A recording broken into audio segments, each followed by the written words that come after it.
লোকসভা নিৰ্বাচনলৈ সাজু বিজেপি প্ৰচাৰৰ প্ৰস্তুতি তুংগ গুজৰাটৰ পৰা পালেহি নিৰ্বাচনী বাহন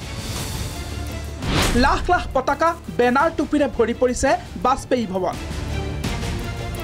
বিৰোধীৰ শিবিৰত নাই তৎপৰতা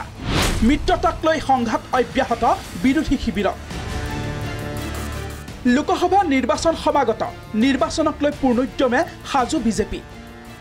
গুজৰাটৰ পৰা বশিষ্ঠৰ বাজপেয়ী ভৱন পালেহি বিশেষ নিৰ্বাচনী বাহন এই বাহনতে উঠি প্ৰচাৰ অভিযান চলাব প্ৰধানমন্ত্ৰী নৰেন্দ্ৰ মোদীয়ে প্ৰচাৰত নামিব গৃহমন্ত্ৰী অমিত শাহ ৰাষ্ট্ৰীয় সভাপতি জেপি নাড্ডাই মই ৰৈ আছো এখন বিশেষ বাহনৰ কাষত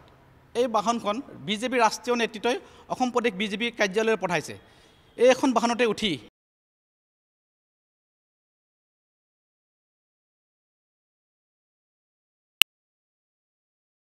নেতাই অসমত নিৰ্বাচনী প্ৰচাৰ চলাব আহিব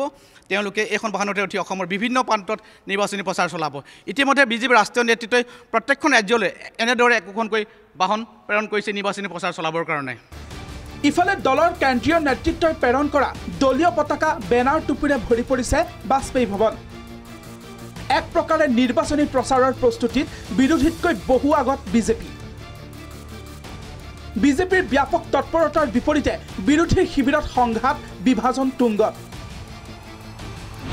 আগন্তুক লোকসভা নিৰ্বাচন আগ্ৰাসনকাৰী আৰু জাতীয় স্বাভিমানীৰ মাজৰ যুঁজ আখ্যা মন্ত্ৰী জয়ন্ত মল্ল বৰুৱাৰ মিয়া বুলি নহয় আগ্ৰাসনকাৰী আৰু জাতিৰ স্বাভিমানী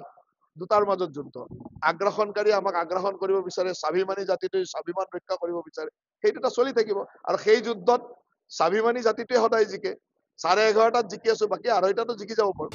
নিৰ্বাচনত ৰাজ্যৰ 10,000 পঞ্জীয়নভুক্ত অধিবক্তাই বিজেপিৰ হৈ চলাব প্ৰচাৰ অভিযান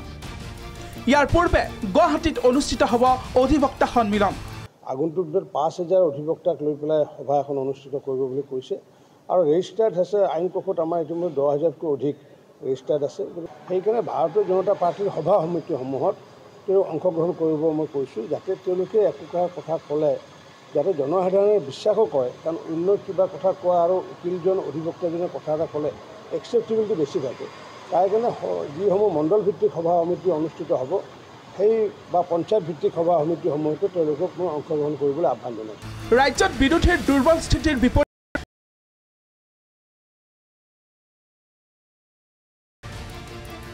প্ৰধানমন্ত্ৰী নৰেন্দ্ৰ মোদীক পুনৰ প্ৰধানমন্ত্ৰী ৰূপে বহুৱাবলৈ তৎপৰ প্ৰতিগৰাকী দলীয় কাৰ্যকৰ্তা ভিডিঅ' জাৰ্নেলিষ্ট ৰিজু দাসৰ সৈতে ভুৱন চেতিয়াৰ ৰিপৰ্ট প্ৰাগ নিউজ